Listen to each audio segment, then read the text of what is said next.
大家好，我是安痛老师。今天我会帮这个女孩设计一款现代感的短发。剪她的这个发型之前，我先想来聊一下我们对剪短发的一个裁剪设计的一个概念。短发呢，因为它是跟头型脸型吻合的比较密切的，所以说呢，我们要特别在意的是说你这个短发你的长度在脸的什么地方啊，它跟脸型的关系。有的时候是一个长度，有的时候是后面、侧面、刘海它不同的长度。它不同的脸型和头型的地方，它不同的长度跟脸型之间的关系是什么？我们要看好，这第一个长度。第二个呢，就是让短发设计是纵向的轮廓的这个量感的比例、轻重的比例，这个形跟这个头型的关系，这样。然后就是横向的轮廓横向的水平的轮廓，包括外形也好，包括横向的这个形也好，跟它头型脸型的关系这是三个最简单的一个要点。然后呢，一般来说，我们在裁剪头发的时候，我们不会说把头型跟脸型合在一个整体来裁剪，我们是会头部归头部的裁剪因为脸型归脸型的裁剪。为什么？因为头部的形状、轮廓形状跟脸部的轮廓形状它是不一样的，所以我们都要区分来各自的把它们脸部和头部轮廓形状把它剪得更加的吻合它的头型和脸型一点包括刘海也是一样。在剪裁的技术方面，我就不用多讲了，是我们会用一些经典的技术，堆积去除堆积这些组合来操作。同样也是一样，因为技术的话，我们也是要分开打造，分开来裁剪。就打个比方说，我们设计的时候是这样设计，在我们裁剪的时候，技术运用也是一样的我们会分开头部的一个裁剪的一个方法技术，然后组合到前面一个脸部一个裁剪的一个方法的技术包括刘海也是一样。这个技术方面，然后我们从视觉上来说这个头发我们在剪这个头发的时候，我们一般来说呢会有不同的一些轮廓的形状基本上就是会在方形圆形三角形菱形这几个形状里面的一个选择，或者这几个形状里面的一些组合形状同样也是一样的，它必须是说脸部的形状跟头部的形状它是要分开打造，你不能是一个整体的形状。如果说你是不去来分开打造的话，是一个整体的一个轮廓大型的话，那个时候整个头发会比较闷的如果说你是剪一个水平齐的话，那种发型，你说我做一个大轮廓来说还可以。如果说你做一些脸部的短发的话，它一定是要区分开脸型和头型，包括前面刘海一定要区分开来剪。那呢，它会整个形跟它的头型脸型吻合的比较好更能凸显它的整个什么平衡。或者去修饰，或者去打造它的头型脸型那个形跟人物之间的关系会更加吻合一点这是一个大致的概念。这女孩她是脸型比较非常立体有个性一点，然后发量比较多，所以说我等下在剪的时候呢，首先第一个她的脸型有一些柔和的地方，我要去来修饰一下她的骨感当然不是说骨感不好，不是要遮掉，就稍微要柔一点点，稍微修饰一下，但是还是相对有一定的骨感，有视觉性，这会比较好一点。发量呢其实不多，但是它比较蓬，看起来会比较多一些。所以整个亮感的地方，发量的地方我拿走的会比较多这样会把它做得更轻一点，不要太多头发去挡脸了特别是前面一些短的地方更加做得轻一点，后面稍微多一点。那它的枕骨这边它是会比较扁，所以枕骨上面的地方会用圆形的分区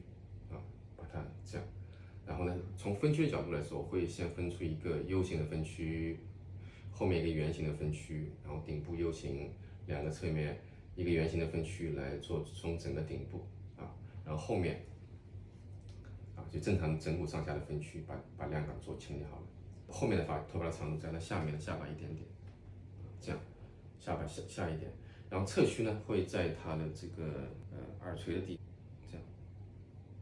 耳垂的长度。修饰一下，轻轻的修饰一下，也不用太轻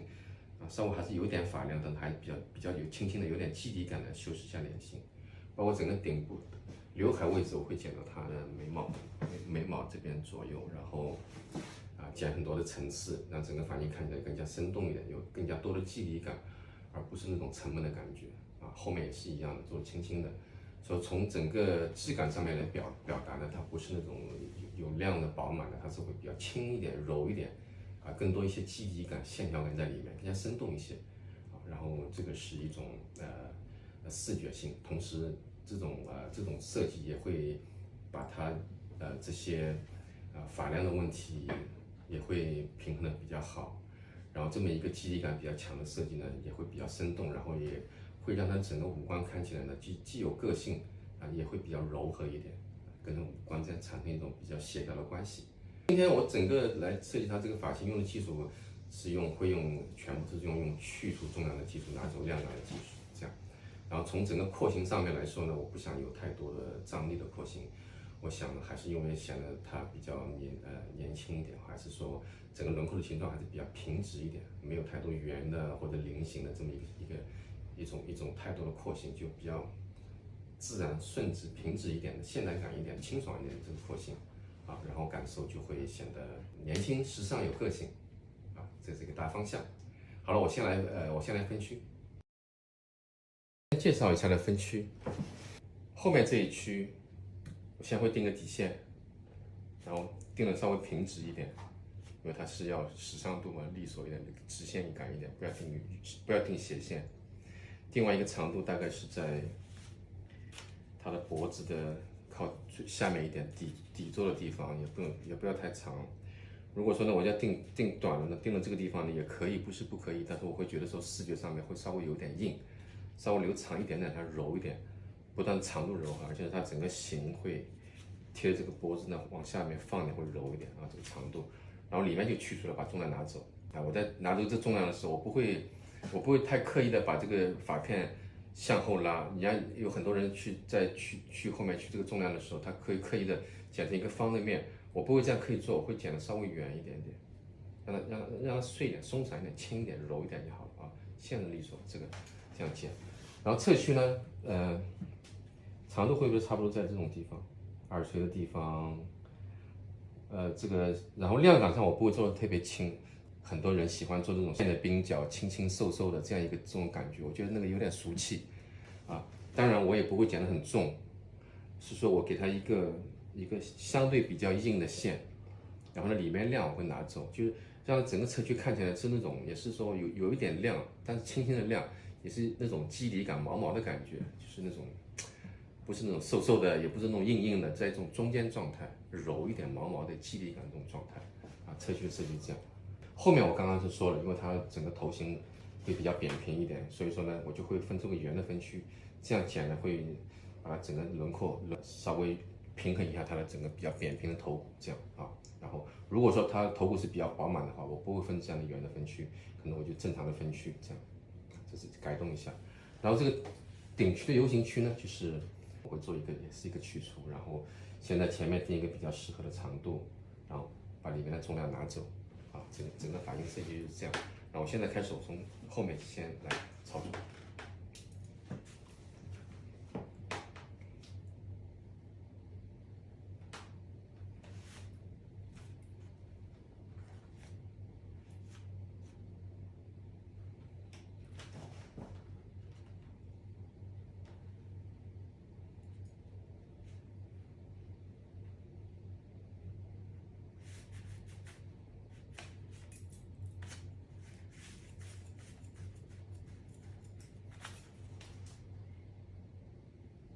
现在全部剪在这条底线上面。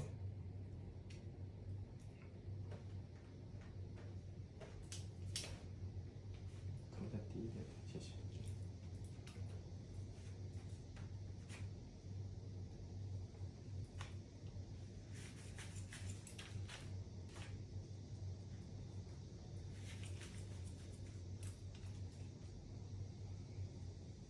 那在剪这一步的时候，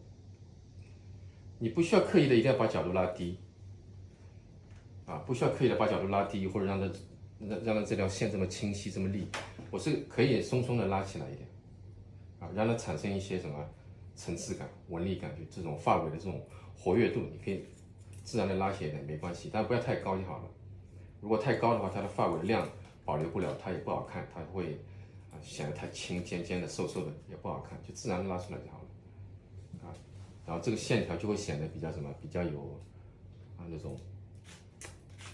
丰盈的感觉，层次纹理啊、肌理啊，丰盈的感觉，很自然、很灵活这样。啊，跟着头骨，啊，我没有向后去移位来剪这条方线，我是跟着头骨来剪的。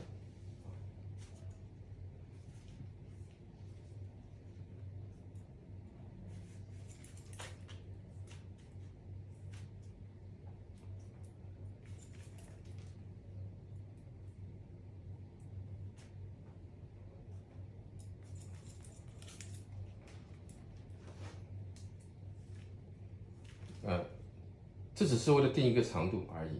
所以没必要剪了分区发片分那么薄，剪的那么一片一片的。长度和外线型定好就可以了。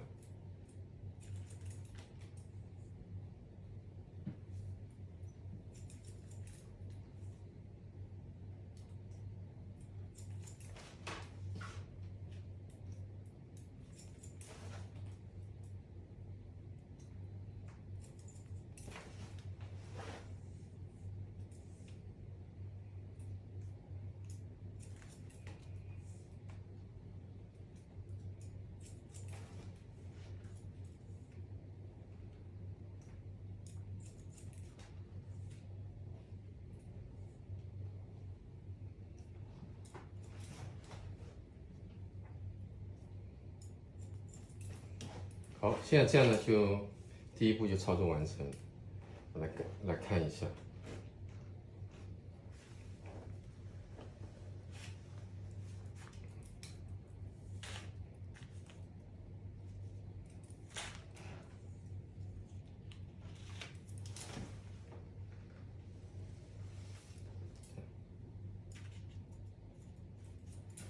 我剪另外一边一样的。好，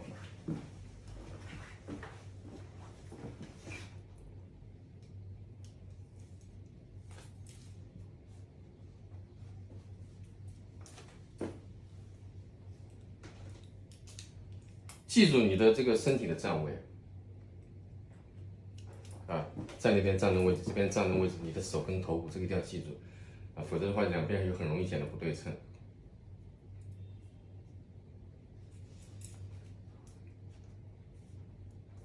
跟随头骨的一条直线，不要去移位，就是不要移位，就是不要把这个发片拉过来拉过去，跟随头骨。但这手指呢，剪切口不要跟随头骨，拉下来一条直线就好了。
好，那现在开始我剪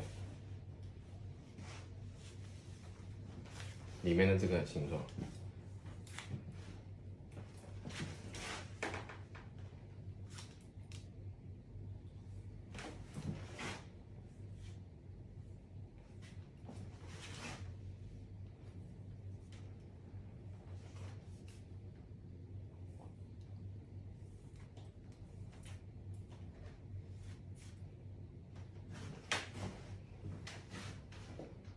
枕骨下面不要去动它，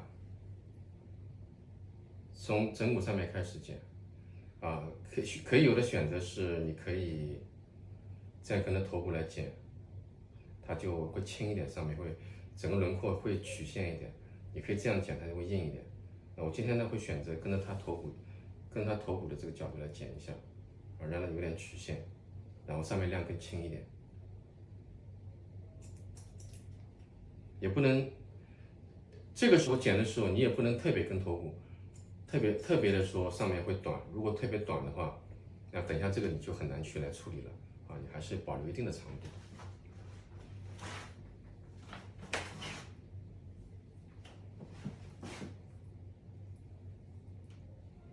我会跟着头骨拉出发片，不要移位。啊，如果移位的话，如果说很多时候我看很多人喜欢往里移位，这边会太重，太多量不好看的，太宽了。我会跟着头骨。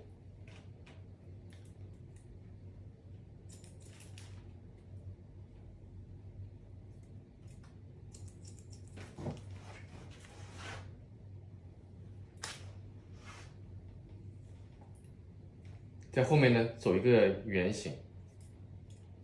就横向是一个圆形。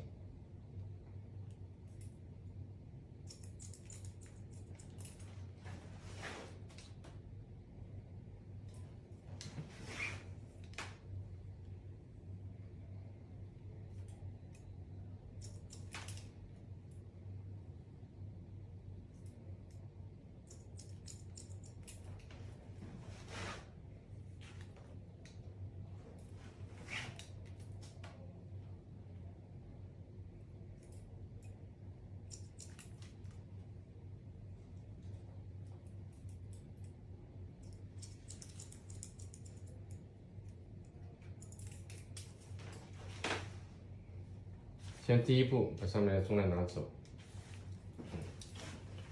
另外一边相同的方法。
看一下轮廓的形状。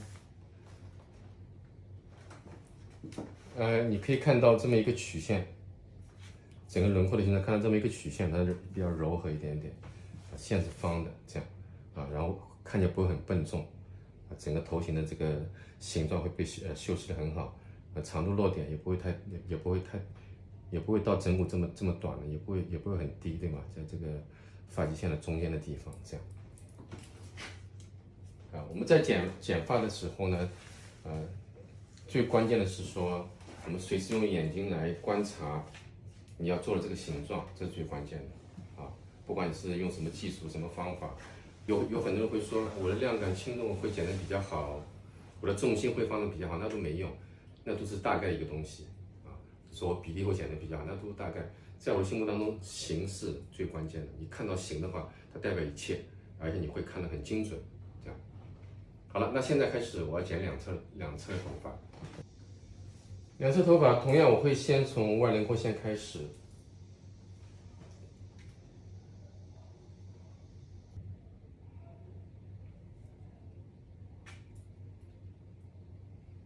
不要去放低角度啊，放低角度这个线太硬了，一定要拉起来。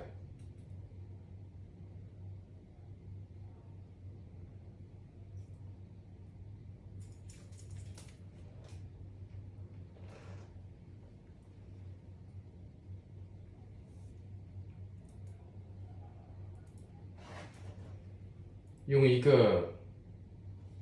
低堆积的这么一个角度来裁剪，先来裁剪侧区的外形线。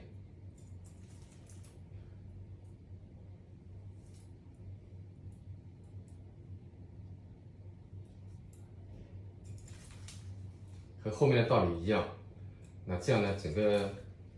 视觉上外线会看得比较柔和一点，不会那么笨重啊。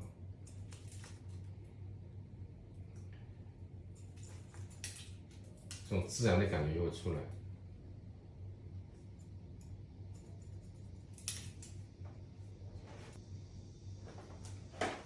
然后把里面的重量拿走，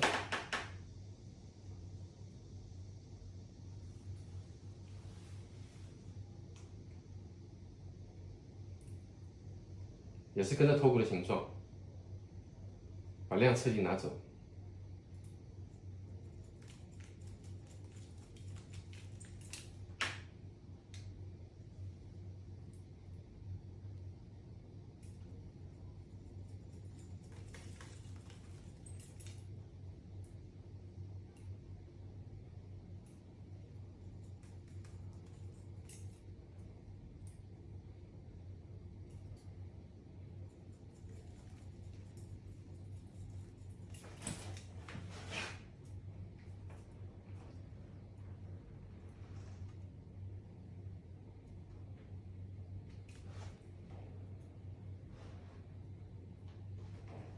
另外一边。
一边剪的时候，一边观察一下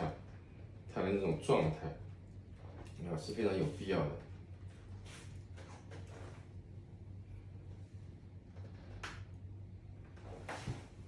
现在我们来剪顶区，顶区呢一定要把它剪的区更多一点。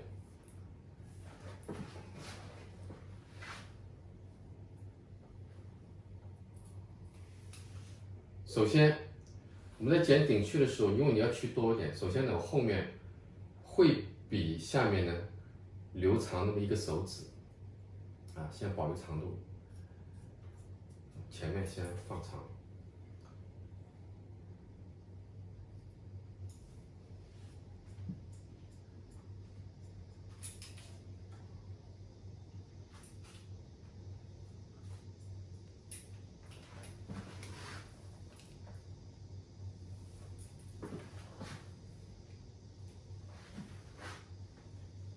一样，我在剪顶区的时候，我也是会跟着头骨的，不会把它移成一个方的面，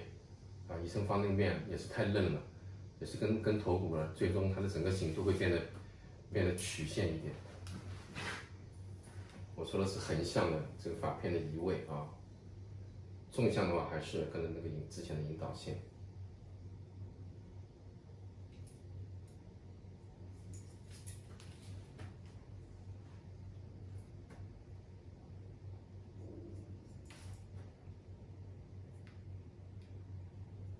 我现在这边前面先留长，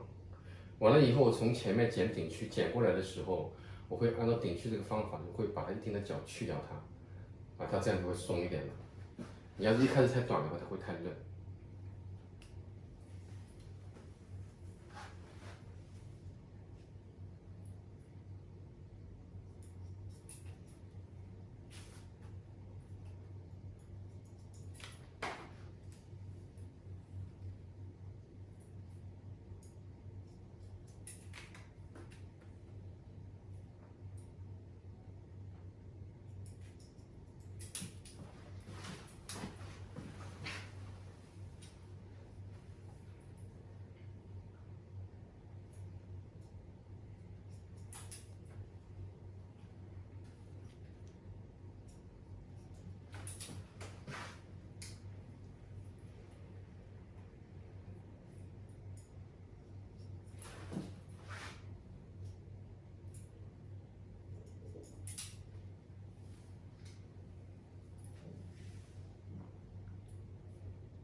好，最后来剪刘海顶区。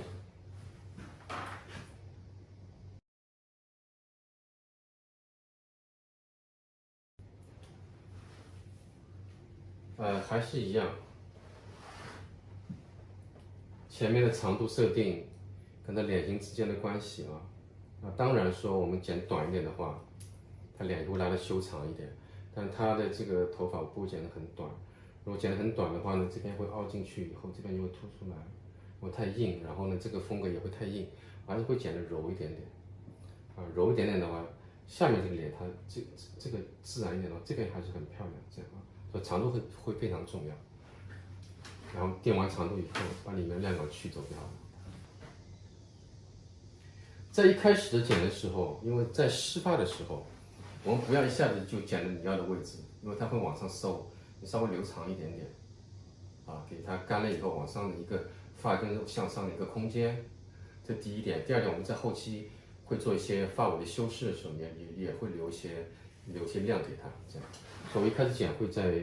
鼻子的这个地方。然后头发一短了以后，它变轻了，它就会往上收的会比较多，弹的会比较多一点，所以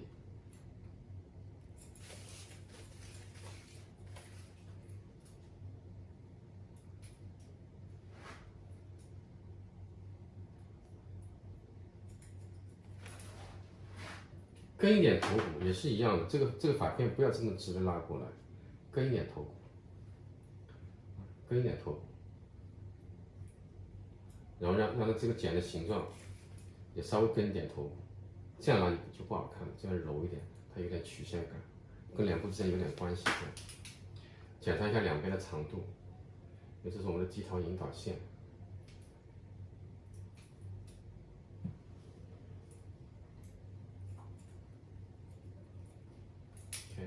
那好了，那我们就会用这个引导线，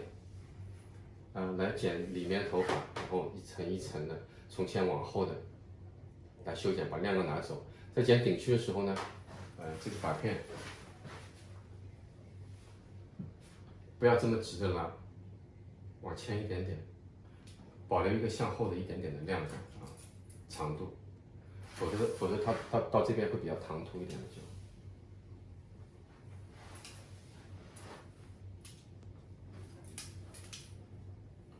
刘海要保留足够的亮感的厚度，不能太薄的，太薄了以后就不好看了。所以我刚刚那一片，我要保留多少刘海的厚度，就是我刚刚第一片的引导线来决定的。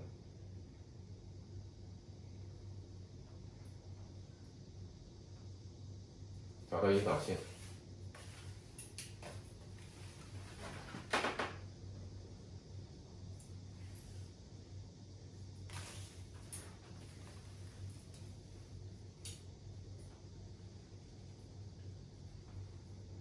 剪的时候呢，也像剪顶区的时候也是一样，要像这个剪刘海一样，就是在两侧的时候往外上面会拉一点点，撑一点点。剪顶区也是一样，不要这样去剪，中间这样剪，剪两边的时候也是往外撑一点点，跟头骨之间有个关系，更柔一些。第一刀当然我们是先剪中间。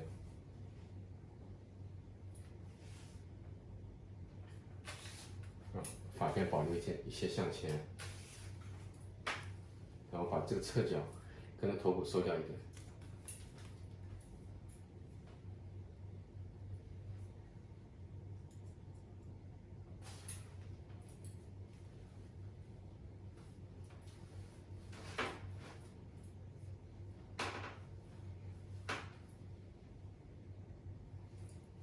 现在把后续这个头发，就是前面那个圆形头发后一段拉到前面来，跟它连接一下。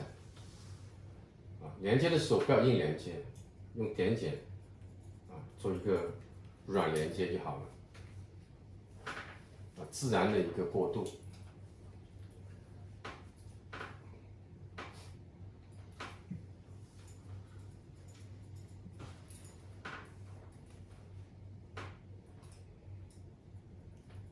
关键还是把中间的多余的这个重量和长度拿走，两边是不用动它的，两边的长度把它放出来。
这个下面浅一点，越到上面越深，让它这个亮感在逐渐的变轻，它就会不会压下来，逐渐就会松一点，这样。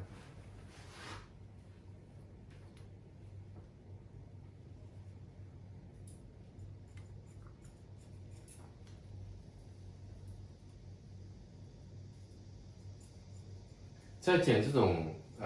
烫过的头发、卷的沙发的时候，千万记住不能大口的斜度很大的去打薄它，去来修饰它，一定就是要细一点的这样，然后这样做出来以后呢，它不会破坏它的质感，只会让它比较卷曲的质感会变得更加平顺一点。这样，边沿也不要拉高拉低一点，让它保留一定的亮感，然后先自然一点刻痕一下。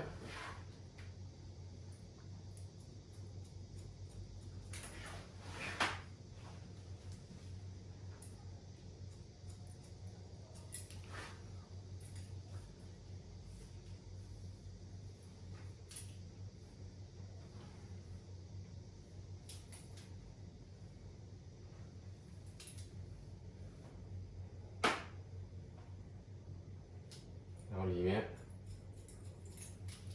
刘海不能剪得太细啊，它跟之前跟后面那个剪法是要不一样的，是要粗一点。如果刘海剪得细的话，就这脸部就弱了，没感觉了啊，这是两种不同的感觉。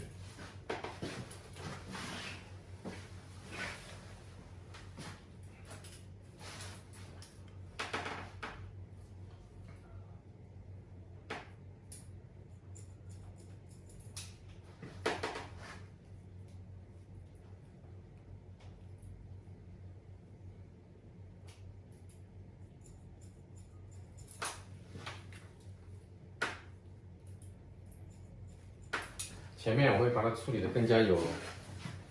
质感一点。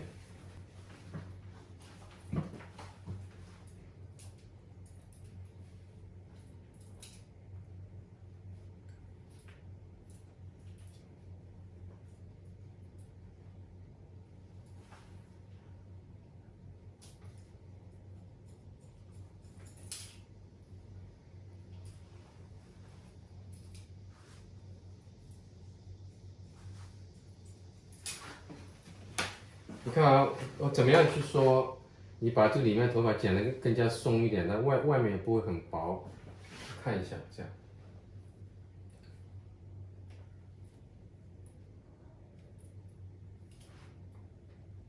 我还是同样点剪嘛。如果说你这样点，你剪的时候从下往上这样点剪的话，它就会贴住了。我反过来就是要这样去剪。那如果说我是这样去点剪，从下往上的话，它会很贴，外线会轻的，会贴。那我如果这样去剪的话，它就会怎么样？它里面就会外线会很厚实，它里面会松一点，这样基底感会强一点。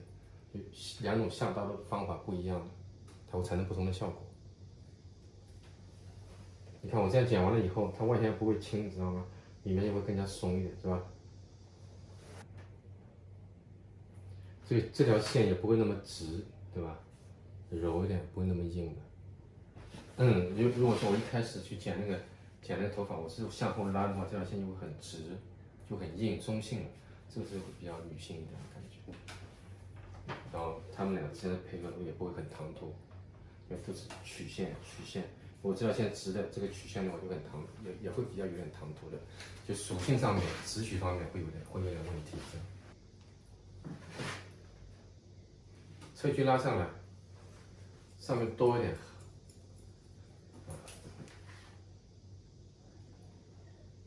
这个下面不能动它，越下面越要保留一个厚度。如果说你没有一定的量感，这种基底感，它就会变得很小气了。保留一定的厚度会好看一些，更质感一些这样。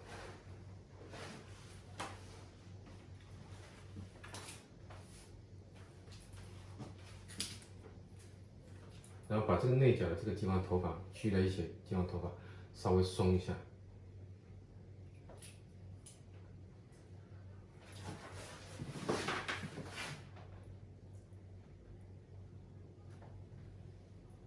不要剪前面，剪的是后面。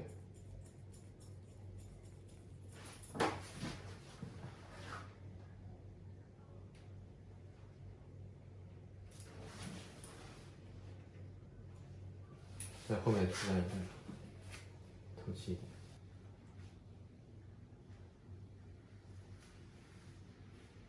不会去吹风，不会做到最自然的状态，我会给它一些产品。